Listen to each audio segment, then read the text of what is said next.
imperialism, on the other hand.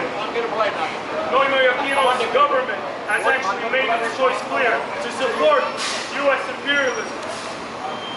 Noynoy Aquino is a reactionary puppet that the U.S. imperialists use for their imperialist project of exploitation and oppression of the Filipino people.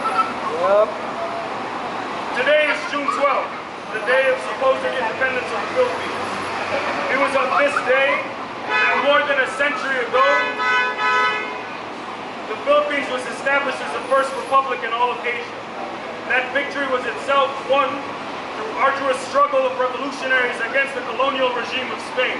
Yet here we are 117 years later, and our homeland, our AnakBayan, is still not fully independent.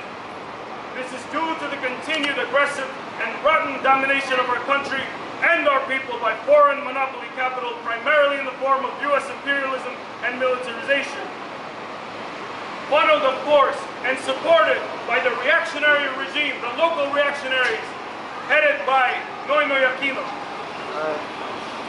Although the United States is still the main perpetrator of imperialism, another monstrosity of monopoly capitalism has emerged, this time from the eastern horizon. Geographically much closer to the shores of our AnakBayan, this new imperialist power is that of China. The People's Republic of China was established in 1949 as the Chinese people's revolutionary democratic response to the problems plaguing their country. The Chinese people's revolutionary history in the 20th century is an example for the world's most oppressed and exploited peoples to study and to celebrate. However, history is such that it comes in ebbs and flows, and that the Chinese people's democratic dictatorship was gradually overthrown by the capitalist roaders and revisionists headed by such figures as Deng Xiaoping. The current reactionary government of China is no longer the Revolutionary People's Party of Mao Zedong's time. Instead of looking towards a brighter revolutionary future, the Chinese government has turned its back on the Chinese masses.